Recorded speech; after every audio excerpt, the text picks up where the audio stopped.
ഓം ശാന്തി 20-1-2025 പ്രഭാത മുരളി. മധുരമായ കുട്ടികളെ, ജ്ഞാനത്തിന്റെ ധാരണയോടൊപ്പം സത്യയുഗി രാജപദവിക്കായി ഓർമ്മയുടെയും പവിത്രതയുടെയും ബലം കൂടി സംഭരിക്കൂ. ചോദ്യം: ഇപ്പോൾ നിങ്ങൾ കുട്ടികളുടെ പുരുഷാർത്ഥത്തിന്റെ ലക്ഷ്യം എന്തായിരിക്കണം? ഉത്തരം: സദാ സന്തോഷമായിരിക്കുക, വളരെ വളരെ മധുരമായി മാറുക, എല്ലാവരെയും സ്നേഹത്തോടെ നയിക്കുക. ഇത് തന്നെയാണ് നിങ്ങളുടെ പുരുഷാർത്ഥത്തിന്റെ ലക്ഷ്യം. ഇതിലൂടെ നിങ്ങൾ സർവഗുണസമ്പന്നരും 16 കലാസമ്പൂർണരും ആയി മാറും. ചോദ്യം: ആരുടെ കർമ്മമാണോ ശ്രേഷ്ഠമായിട്ടുള്ളത്, അവരുടെ അടയാളം എന്തായിരിക്കും? ഉത്തരം: അവരിലൂടെ ആർക്കും ദുഃഖം ലഭിക്കില്ല. എങ്ങനെ ബാബ ദുഃഖഹർത്താവും സുഖകർത്താവുമാണോ, അതുപോലെ ശ്രേഷ്ഠകർമ്മം ചെയ്യുന്നവരും ദുഃഖഹർത്താവും സുഖകർത്താവും ആയിരിക്കും. ഗീതം: ആകാശസിംഹാസനം ഉപേക്ഷിച്ച് വന്നാലും. ഓം ശാന്തി. മധുരമധുരമായ ആത്മീയ കുട്ടികൾ, ഗീതം കേട്ടുവല്ലോ. മധുരമധുരമായ ആത്മീയ കുട്ടികൾ എന്ന് ആരാണ് പറഞ്ഞത്? 2 അച്ഛന്മാരും പറഞ്ഞു. നിരാകാരനും പറഞ്ഞു, അതുപോലെ സാകാരനും പറഞ്ഞു. അതിനാലാണ് ഇവരെ ബാബ് ദാദ എന്ന് പറയുന്നത്. ദാദ സാകാരിയാണ്. ഇപ്പോൾ ഈ ഗീതം ഭക്തി മാർഗത്തിലേതാണ്. കുട്ടികൾക്കറിയാം, അച്ഛൻ വന്നിട്ടുണ്ട്. മാത്രമല്ല, ബാബ മുഴുവൻ സൃഷ്ടിചക്രത്തിന്റെയും ജ്ഞാനം ബുദ്ധിയിൽ നിറച്ചു തന്നിട്ടുണ്ട്. നിങ്ങൾ കുട്ടികളുടെ ബുദ്ധിയിലുമുണ്ട്. അതായത് നമ്മൾ 84 ജന്മങ്ങൾ പൂർത്തിയാക്കി. ഇപ്പോൾ നാടകം പൂർത്തിയാവുകയാണ്. യോഗം അഥവാ ഓർമ്മയിലൂടെ ഇപ്പോൾ നമുക്ക് പാവനമായി മാറണം. ഓർമ്മയും അറിവും ഇത് എല്ലാ കാര്യത്തിലും ഉള്ളതാണ്.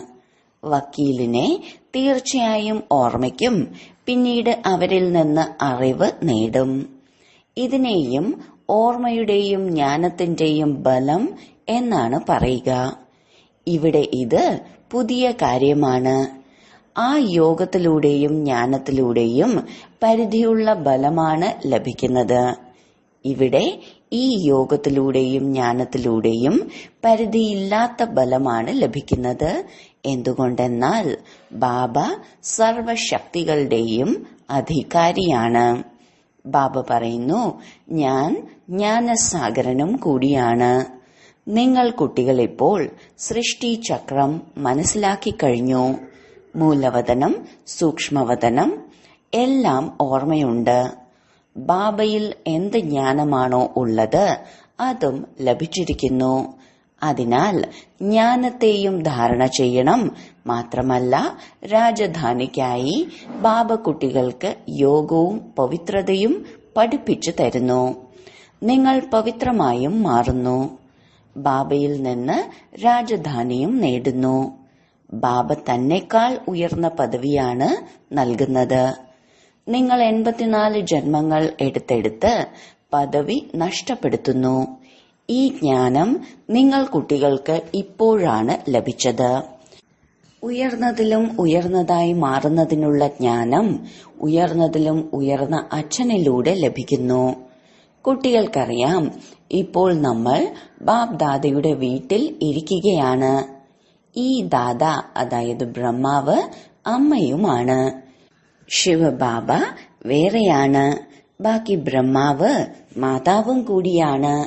പക്ഷെ ഈ ശരീരം പുരുഷന്റേതായതിനാൽ മാതാവെന്ന് പ്രത്യേകം പറയുന്നു. ഇദ്ദേഹത്തെയും ദത്തെടുക്കുകയാണ്. ഇദ്ദേഹത്തിലൂടെയാണ് പിന്നീട് രചന ഉണ്ടാകുന്നത്. രചനയും ദത്തെടുക്കലാണ്. അച്ഛൻ കുട്ടികളെ ദത്തെടുക്കുന്നു സമ്പത്ത് നൽകുന്നതിനായി. ബ്രഹ്മാവിനെയും ദത്തെടുക്കുകയാണ്. പ്രവേശിക്കുക അല്ലെങ്കിൽ ദത്തെടുക്കുക രണ്ടും ഒന്നു തന്നെയാണ്. കുട്ടികൾ മനസ്സിലാക്കുന്നുണ്ട്, മനസ്സിലാക്കി കൊടുക്കുന്നുമുണ്ട്.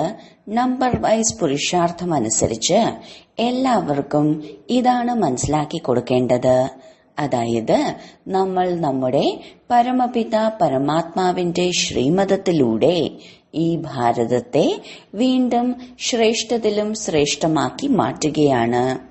എങ്കിൽ സ്വയവും ആയി മാറണം. സ്വയം നോക്കണം, ഞാൻ ശ്രേഷ്ഠനായി മാറിയോ?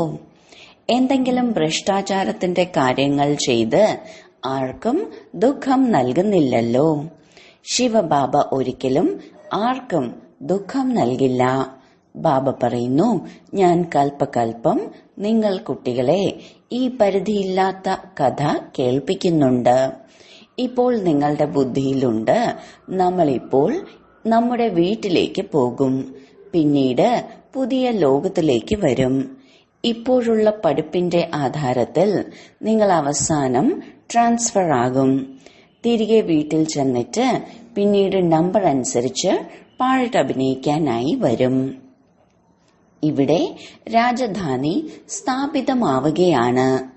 കുട്ടികൾക്കറിയാം, ഇപ്പോൾ എന്ത് പുരുഷാർത്ഥം ചെയ്യുന്നുവോ അതേ പുരുഷാർത്ഥം നിങ്ങൾക്ക് കൽപ്പകൽപ്പങ്ങളിലേക്ക് സിദ്ധമാകും. ആദ്യമാദ്യം എല്ലാവരും ബുദ്ധിയിൽ ഈ കാര്യം ഇരുത്തണം.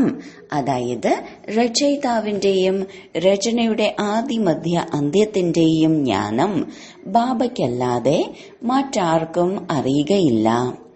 ഉയർന്നതിലും ഉയർന്ന ബാബയുടെ പേരിനെ തന്നെ മുക്കിക്കളഞ്ഞു. ത്രിമൂർത്തി എന്ന പേരുണ്ട്, ത്രിമൂർത്തി എന്ന വഴിയുമുണ്ട്, ത്രിമൂർത്തി വീടുമുണ്ട്. ത്രിമൂർത്തി എന്ന് പറയുന്നത് ബ്രഹ്മ, വിഷ്ണു, ശങ്കരന്മാരെയാണ്. ഈ 3 പേരുടെയും രചയിതാവായ ശിവബാബയുടെ അഥവാ പ്രധാനപ്പെട്ട ആളുടെ പേര് മുക്കിക്കളഞ്ഞു. ഇപ്പോൾ നിങ്ങൾ കുട്ടികൾക്കറിയാം, ഉയർന്നതിലും ഉയർന്നതാണ് ശിവബാബ, പിന്നീടാണ് ത്രിമൂർത്തികൾ. ബാബയിൽ നിന്നും നമ്മൾ കുട്ടികൾ ഈ സമ്പത്ത് നേടുന്നു. ബാബയുടെ ജ്ഞാനവും സമ്പത്തും ഇവ രണ്ടും സ്മൃതിയിലുണ്ടെങ്കിൽ സദാ ഹർഷിതമായിരിക്കും. ബാബയുടെ ഓർമ്മയിലിരുന്ന് പിന്നീട് നിങ്ങൾ ആരിൽ ജ്ഞാനത്തിന്റെ ബാണം എയ്താലും നല്ല ഫലമുണ്ടാകും, അതിൽ ശക്തി നിറയും. ഓർമ്മയുടെ യാത്രയിലൂടെയേ ശക്തി നിറയൂ. ഇപ്പോൾ ശക്തി അപ്രത്യക്ഷമായിരിക്കുന്നു. എന്തുകൊണ്ടെന്നാൽ ആത്മാവ് പതീതവും തമോ പ്രധാനവുമായിരിക്കുന്നു. ഇപ്പോൾ പ്രധാനമായും ഈ ചിന്ത ഉണ്ടായിരിക്കണം. അതായത് നമുക്ക് തമോ പ്രധാനത്തിൽ നിന്നും സതോ പ്രധാനമായി മാറണം. മന്മനാഭവ എന്നതിന്റെ അർത്ഥവും ഇത് തന്നെയാണ്. ആരാണോ ഗീത പഠിക്കുന്നത് അവരോട് ചോദിക്കണം, മന്മനാഭവ എന്നതിന്റെ അർത്ഥം എന്താണ്? എന്നെ ഓർമ്മിക്കുകയാണെങ്കിൽ സമ്പത്ത് ലഭിക്കും എന്നാരാണ് പറഞ്ഞത്? പുതിയ ലോകത്തിന്റെ സ്ഥാപന ചെയ്യുന്നത് കൃഷ്ണനൊന്നുമല്ല, കൃഷ്ണൻ രാജകുമാരനാണ്. ബ്രഹ്മാവിലൂടെ സ്ഥാപന എന്നത് പാടപ്പെട്ടിട്ടുണ്ട്. ഇപ്പോൾ ചെയ്യുന്നതും ചെയ്യിപ്പിക്കുന്നതും ആരാണ്? മറന്നുപോയി. അവരെ സർവവ്യാപി എന്ന് പറയുന്നു. ബ്രഹ്മ, വിഷ്ണു, ശങ്കരന്മാരിലും ഭഗവാൻ തന്നെയാണുള്ളത് എന്ന് പറയുന്നു. ഇതിനെ അജ്ഞാനമെന്നാണ് പറയുക. ബാബ പറയുന്നു, നിങ്ങളെ 5 വികാരങ്ങളാകുന്ന രാവണൻ എത്ര വിവേകശൂന്യരാക്കി മാറ്റി. നിങ്ങൾക്കറിയാം, നമ്മളും മുൻപ് ഇങ്ങനെ ആയിരുന്നു. അതെ, ആദ്യം ഉത്തമരിലും ഉത്തമനും നമ്മളായിരുന്നു. പിന്നീട് അധപതിച്ച് മഹാപതീതനായും മാറി.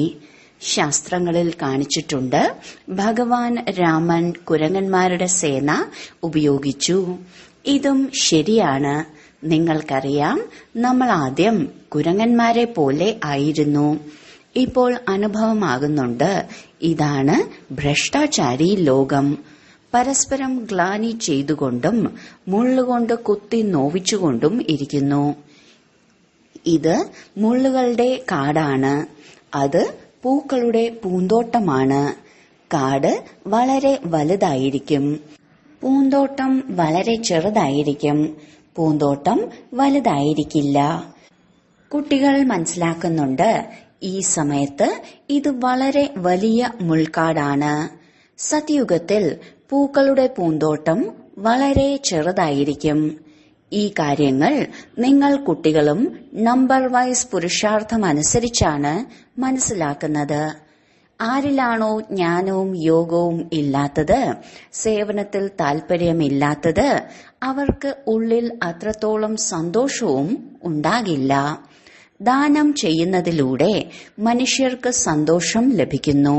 മനസ്സിലാക്കുന്നു, ഇവർ മുൻ ജന്മത്തിൽ ദാനപുണ്യങ്ങൾ ചെയ്തിട്ടുണ്ട്, അതിനാലാണ് നല്ല ജന്മം ലഭിച്ചത്. ചില ഭക്തരുണ്ട്, അവർ കരുതും ഞാൻ പോയി നല്ല ഏതെങ്കിലും ഭക്തന്റെ വീട്ടിൽ ജന്മമെടുക്കും, നല്ല കർമ്മങ്ങളുടെ ഫലവും നല്ലതായിയാണ് ലഭിക്കുക. ബാബ ഇരുന്ന് കർമ്മം, അകർമ്മം, വികർമ്മം എന്നിവയുടെ ഗതി കേൾപ്പിക്കുകയാണ്. ലോകർക്ക് ഈ കാര്യം അറിയില്ല. നിങ്ങൾക്കറിയാം, ഇപ്പോൾ രാവണ രാജ്യമായതിനാൽ എല്ലാ മനുഷ്യരുടെയും കർമ്മം വികർമ്മമായി മാറുന്നു. പതീതമായി മാറുക തന്നെ വേണം. എല്ലാവരിലും 5 വികാരങ്ങൾ പ്രവേശിച്ചിട്ടുണ്ട്. തീർച്ചയായും ദാനപുണ്യങ്ങൾ ചെയ്യുന്നുണ്ട്, പക്ഷേ അതിന്റെ ഫലം അല്പകാലത്തിലേക്ക് ലഭിക്കുന്നു. വീണ്ടും പാപം ചെയ്യുന്നുണ്ടല്ലോ. രാവണ രാജ്യത്തിൽ എന്തെല്ലാം കൊടുക്കൽ വാങ്ങലുകൾ നടക്കുന്നുണ്ടോ അതെല്ലാം പാപത്തിന്റേതാണ്. ദേവതകൾക്ക് മുന്നിൽ എത്ര ശുദ്ധമായി പ്രസാദം സമർപ്പിക്കുന്നു. ശുദ്ധമായിട്ടാണ് വരുന്നത്, പക്ഷേ ഒന്നും അറിയുന്നില്ല. പരിധിയില്ലാത്ത അച്ഛനെയും എത്ര ഗ്ലാനി ചെയ്യുന്നു. ഈശ്വരൻ സർവവ്യാപിയാണ്, സർവശക്തിവാനാണ് എന്നെല്ലാം പറയുന്നത് ഈശ്വരന്റെ മഹിമയാണ് എന്നാണ് അവർ കരുതുന്നത്. പക്ഷേ ഇതെല്ലാം അവരുടെ തലതിരിഞ്ഞ അഭിപ്രായങ്ങളാണ്. നിങ്ങൾ ആദ്യമാദ്യം ബാബയുടെ മഹിമ കേൾപ്പിക്കുന്നു. അതായത് ഉയർന്നതിലും ഉയർന്ന ഭഗവാൻ ഒന്നേ ഉള്ളൂ. നമ്മൾ അവരെയാണ് ഓർമ്മിക്കുന്നത്. രാജയോഗത്തിന്റെ പ്രധാന ലക്ഷ്യവും മുന്നിലുണ്ട്. ഈ രാജയോഗം ബാബ തന്നെയാണ് പഠിപ്പിക്കുന്നത്. കൃഷ്ണനെ അച്ഛൻ എന്ന് വിളിക്കില്ല. കൃഷ്ണൻ കുട്ടിയാണ്. ശിവനെയാണ് ബാബ എന്ന് വിളിക്കുന്നത്. ബാബയ്ക്ക് സ്വന്തമായി ശരീരമില്ല. ഇത് ഞാൻ ലോണായി എടുത്തതാണ്. അതിനാലാണ് ബാബ് ദാദ എന്ന് വിളിക്കുന്നത്. ഇത് ഉയർന്നതിലും ഉയർന്ന നിരാകാരനായ ബാബയാണ്. രചനയ്ക്ക് രചനയിൽ നിന്ന് സമ്പത്ത് ലഭിക്കുക സാധ്യമല്ല. ലൗകിക സംബന്ധത്തിൽ കുട്ടികൾക്ക് അച്ഛനിൽ നിന്ന് സമ്പത്ത് ലഭിക്കുന്നു, പെൺകുട്ടികൾക്ക് ലഭിക്കില്ല. ഇപ്പോൾ ബാബ മനസ്സിലാക്കി തന്നു, നിങ്ങൾ ആത്മാക്കൾ എന്റെ കുട്ടികളാണ്. പ്രജാപിത ബ്രഹ്മാവിന്റെ ആൺകുട്ടികളും പെൺകുട്ടികളുമാണ്. ബ്രഹ്മാവിൽ നിന്ന് സമ്പത്ത് ലഭിക്കില്ല. ബാബയുടേതായി മാറുന്നതിലൂടെയേ സമ്പത്ത് ലഭിക്കൂ. ബാബ ഇവിടെ നിങ്ങൾ കുട്ടികളുടെ സന്മുഖത്തിരുന്ന് മനസ്സിലാക്കി തരികയാണ്. ഇതിൽ നിന്നും ശാസ്ത്രങ്ങളൊന്നും ഉണ്ടാകില്ല. നിങ്ങൾ എഴുതുന്നുണ്ട്, പുസ്തകങ്ങൾ അച്ചടിക്കുന്നുണ്ട്, പക്ഷെ ടീച്ചർ ഇല്ലാതെ ആർക്കും മനസ്സിലാക്കി കൊടുക്കുവാൻ സാധിക്കില്ല. ടീച്ചർ ഇല്ലാതെ പുസ്തകത്തിൽ നിന്ന് ഒന്നും മനസ്സിലാക്കാൻ പറ്റില്ല. ഇപ്പോൾ നിങ്ങൾ ആത്മീയ ടീച്ചേഴ്സാണ്. ബാബയാണ് ബീജരൂപം. ബാബയിൽ മുഴുവൻ വൃക്ഷത്തിന്റെയും ആദി മധ്യ അന്ത്യ രഹസ്യമുണ്ട്. ടീച്ചറുടെ രൂപത്തിലിരുന്ന് നിങ്ങൾക്ക് മനസ്സിലാക്കി തരികയാണ്. നിങ്ങൾ കുട്ടികൾക്കാണെങ്കിൽ സദാ സന്തോഷമുണ്ടായിരിക്കണം. അതായത് പരമപിതാവ് നമ്മെ തന്റെ കുട്ടികളാക്കി മാറ്റി. അവർ തന്നെയാണ് ടീച്ചറായി മാറി നമ്മെ പഠിപ്പിക്കുന്നത്. സത്യമായ സദ്ഗുരു കൂടെയാണ്, കൂടെ കൊണ്ടുപോവുകയും ചെയ്യും. സർവരുടെയും സദ്ഗതി ദാതാവ് ഒരാളാണ്. ഉയർന്നതിലും ഉയർന്ന ബാബ തന്നെയാണ് ഭാരതത്തിന് ഓരോ 5000 വർഷങ്ങൾക്ക് ശേഷവും സമ്പത്ത് നൽകുന്നത്. ബാബയുടെ ശിവജയന്തി ആഘോഷിക്കുന്നു. വാസ്തവത്തിൽ ബാബയോടൊപ്പം ത്രിമൂർത്തികളും ഉണ്ടാകണം. നിങ്ങൾ ത്രിമൂർത്തി ശിവജയന്തി ആഘോഷിക്കുന്നു. കേവലം ശിവജയന്തി ആഘോഷിക്കുന്നതിലൂടെ ഒന്നും സിദ്ധമാകുന്നില്ല. ബാബ വരുന്നു, അതിലൂടെ ബ്രഹ്മാവിന്റെ ജന്മമുണ്ടാകുന്നു. കുട്ടിയായി മാറി, ബ്രാഹ്മണനായി മാറി, പിന്നെ പ്രധാന ലക്ഷ്യവും മുന്നിലുണ്ട്. ബാബ സ്വയം വന്ന് സ്ഥാപന ചെയ്യുന്നു. പ്രധാന ലക്ഷ്യവും വളരെ വ്യക്തമാണ്. കേവലം കൃഷ്ണന്റെ പേര് വച്ചതിനാൽ മുഴുവൻ ഗീതയുടെയും മഹത്വം ഇല്ലാതായി. ഇതും ഡ്രാമയിൽ ഉള്ളതാണ്. ഈ തെറ്റ് വീണ്ടും സംഭവിക്കാനുള്ളതാണ്. മുഴുവൻ കളിയും ജ്ഞാനത്തിന്റെയും ഭക്തിയുടേതും ആണ്. ബാബ പറയുന്നു, ഓമന മക്കളെ, സുഖധാമം, ശാന്തിധാമം എന്നിവയെ ഓർമ്മിക്കൂ. അല്ലാഹുവും സമ്പത്തും എത്ര സഹജമാണ്. നിങ്ങൾ ആരോട് വേണമെങ്കിലും ചോദിച്ചോളൂ, മന്മനാഭവയുടെ അർത്ഥം എന്താണ്? നോക്കൂ, അവർ എന്താണ് പറയുന്നത്. ചോദിക്കൂ, ഭഗവാൻ എന്ന് ആരെയാണ് വിളിക്കുന്നത്? ഉയർന്നതിലും ഉയർന്നത് ഭഗവാനല്ലേ? അവരെ സർവവ്യാപി എന്ന് പറയാൻ പറ്റുമോ? ഭഗവാൻ എല്ലാവരുടെയും പിതാവാണ്. ഇപ്പോൾ ത്രിമൂർത്തി ശിവജയന്തി വരികയാണ്. നിങ്ങൾ ത്രിമൂർത്തി ശിവന്റെ ചിത്രം പുറത്തിറക്കണം. ഉയർന്നതിലും ഉയർന്നത് ശിവനാണ്. പിന്നീട് സൂക്ഷ്മവദനവാസി ബ്രഹ്മ, വിഷ്ണു, ശങ്കരന്മാർ. ഉയർന്നതിലും ഉയർന്നത് ശിവബാബയാണ്. ബാബ ഭാരതത്തെ സ്വർഗമാക്കുന്നു. അവരുടെ ജയന്തി നിങ്ങൾ എന്തുകൊണ്ടാണ് ആഘോഷിക്കാത്തത്? തീർച്ചയായും ഭാരതത്തിന് സമ്പത്ത് നൽകിയിരുന്നു. ശിവന്റെ രാജ്യമുണ്ടായിരുന്നു. ഇതിൽ നിങ്ങൾക്ക് ആര്യ സമാജികൾ സഹായം നൽകും. എന്തെന്നാൽ അവരും ശിവനെ അംഗീകരിക്കുന്നുണ്ട്. നിങ്ങൾ നിങ്ങളുടെ കൊടിയുയർത്തൂ. ഒരു ഭാഗത്ത് ത്രിമൂർത്തികളും ഗോളവും, മറുഭാഗത്ത് കൊടി. വാസ്തവത്തിൽ നിങ്ങളുടെ കൊടി ഇങ്ങനെയുള്ളതായിരിക്കണം. ഉണ്ടാക്കാൻ പറ്റുമല്ലോ. എല്ലാവർക്കും കാണാൻ പറ്റുന്ന തരത്തിൽ കൊടി ഉയർത്തൂ. മുഴുവൻ കാര്യങ്ങളും ഇതിലുണ്ട്. കൽപ്പവൃക്ഷവും ഡ്രാമയും ഇതിൽ വളരെ വ്യക്തമാണ്. നമ്മുടെ ധർമ്മം പിന്നീട് എപ്പോൾ ഉണ്ടാകും എന്നത് എല്ലാവർക്കും മനസ്സിലാകും. സ്വയം തന്നെത്താൻ കണക്കെടുക്കും. എല്ലാവർക്കും ഈ ചക്രവും വൃക്ഷവും ഉപയോഗിച്ച് മനസ്സിലാക്കി കൊടുക്കണം. ക്രിസ്തു എപ്പോഴാണ് വന്നത്? ഇത്രയും സമയം ആ ആത്മാക്കൾ എവിടെയാണ് വസിച്ചത്? നിരാകാരി ലോകത്തിലാണ് എന്ന് തീർച്ചയായും പറയും. നമ്മൾ ആത്മാക്കൾ ഇവിടെ വന്ന് രൂപം മാറി സാകാരമാകുന്നു. അങ്ങം രൂപം മാറി സാകാരത്തിൽ വരൂ എന്ന് ബാബയോടും പറയാറില്ലേ? വരികയാണെങ്കിൽ ഇവിടേക്കല്ലേ വരിക, സൂക്ഷ്മവതനത്തിലേക്ക് വരില്ല. എങ്ങനെയാണോ നമ്മൾ രൂപം മാറി പാട്ടഭിനയിക്കുന്നത്, അതുപോലെ അങ്ങും വന്ന് രാജയോഗം പഠിപ്പിക്കൂ. രാജയോഗം ഭാരതത്തെ സ്വർഗമാക്കി മാറ്റാനുള്ളതാണ്. ഇത് വളരെ സഹജമായ കാര്യമാണ്. കുട്ടികൾക്ക് ലഹരിയുണ്ടാകണം. ധാരണ ചെയ്ത് മറ്റുള്ളവരെ കൊണ്ട് ചെയ്യിക്കണം. അതിനായി എഴുത്തുകുത്ത് നടത്തണം. ബാബ വന്ന് ഭാരതത്തെ സ്വർഗമാക്കി മാറ്റുന്നു. ക്രിസ്തുവിന് 3000 വർഷങ്ങൾക്ക് മുൻപ് ഭാരതം സ്വർഗമായിരുന്നു എന്ന് പറയുന്നുമുണ്ട്. അതിനാൽ ത്രിമൂർത്തി ശിവന്റെ ചിത്രം എല്ലാവർക്കും അയച്ചു കൊടുക്കണം. ത്രിമൂർത്തി ശിവന്റെ സ്റ്റാമ്പ് ഉണ്ടാക്കണം. ഈ സ്റ്റാമ്പ് ഉണ്ടാക്കുന്നവർക്കും ഡിപ്പാർട്ട്മെന്റ് ഉണ്ടാകും. ഡൽഹിയിൽ പഠിപ്പുള്ളവർ ധാരാളമുണ്ടാകും. ഈ ജോലി ചെയ്യാൻ പറ്റും. നിങ്ങളുടെ തലസ്ഥാനവും ഡൽഹിയല്ലേ? മുൻപ് ഡൽഹിയെ പരിസ്ഥാനം എന്നാണ് വിളിച്ചിരുന്നത്. ഇപ്പോൾ ശവപ്പറമ്പാണ്. അതിനാൽ ഈ കാര്യങ്ങൾ മുഴുവനും കുട്ടികളുടെ ബുദ്ധിയിൽ വരണം. ഇപ്പോൾ നിങ്ങൾ സദാ സന്തോഷമായിരിക്കണം. വളരെ വളരെ മധുരമായി മാറണം. എല്ലാവരെയും സ്നേഹത്തോടെ മുന്നോട്ട് നയിക്കണം. സർവഗുണസമ്പന്നരും 16 കലാസമ്പൂർണരുമായി മാറുന്നതിനുള്ള പുരുഷാർത്ഥം ചെയ്യണം. നിങ്ങളുടെ പുരുഷാർത്ഥത്തിന്റെ ലക്ഷ്യം ഇത് തന്നെയാണ്. പക്ഷേ ഇതുവരേക്കും ആരും ആയിട്ടില്ല. ഇപ്പോൾ നിങ്ങളുടെ ഉയരുന്ന കല ഉണ്ടാവുകയാണ്. പതുക്കെ പതുക്കെ കയറുകയല്ലേ.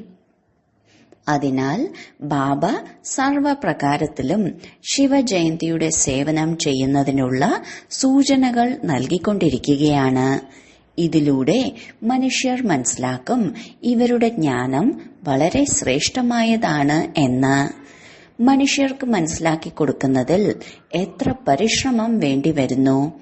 പരിശ്രമമില്ലാതെ രാജധാനി ഉണ്ടാകുമോ? കയറുന്നു, വീഴുന്നു, വീണ്ടും കയറുന്നു. കുട്ടികൾക്കും എന്തെങ്കിലും കൊടുങ്കാറ്റുകൾ വരുന്നു. പ്രധാന കാര്യം ഓർമ്മയാണ്. ഓർമ്മയിലൂടെ വേണം സതോ പ്രധാനമായി മാറാൻ.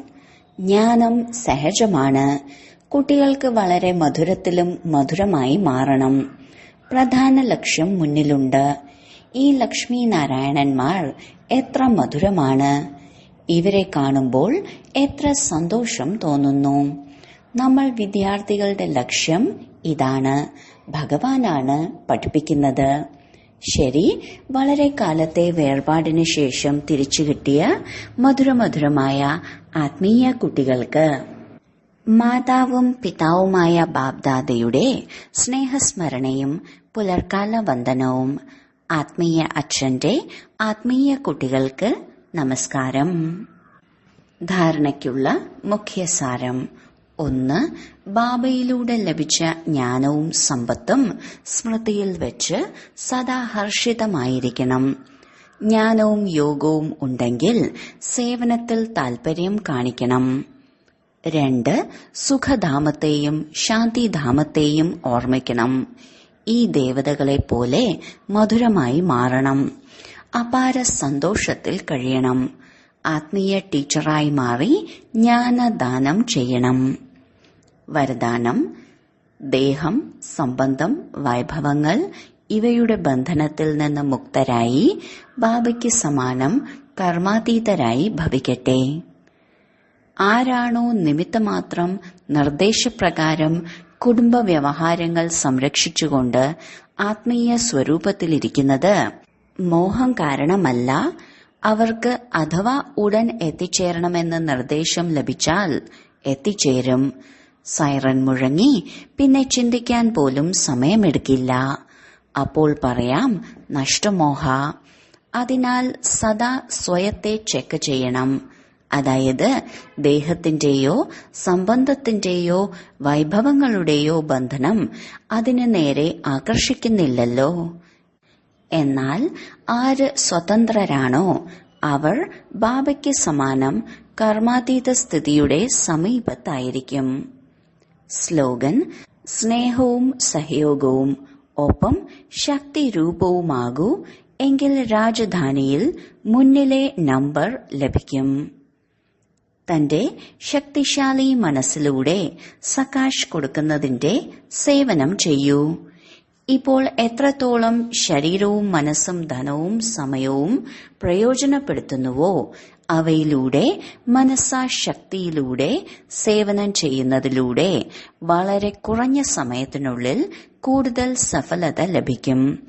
ഇപ്പോൾ സ്വയത്തെ പ്രതി ഇടയ്ക്കിടെ പ്രയത്നം ചെയ്യേണ്ടി വരുന്നത് തന്റെ സ്വഭാവത്തെ പരിവർത്തനപ്പെടുത്തുന്നതിൽ, അല്ലെങ്കിൽ സംഘടനയിൽ സഹയോഗം ചെയ്യുന്നതിൽ, അല്ലെങ്കിൽ സേവനത്തിൽ സഫലത ചിലപ്പോൾ കുറയുന്നത് കണ്ട് നിരാശരാകുന്നത്, ഇവയെല്ലാം സമാപ്തമാകും. ഓം ശാന്തി.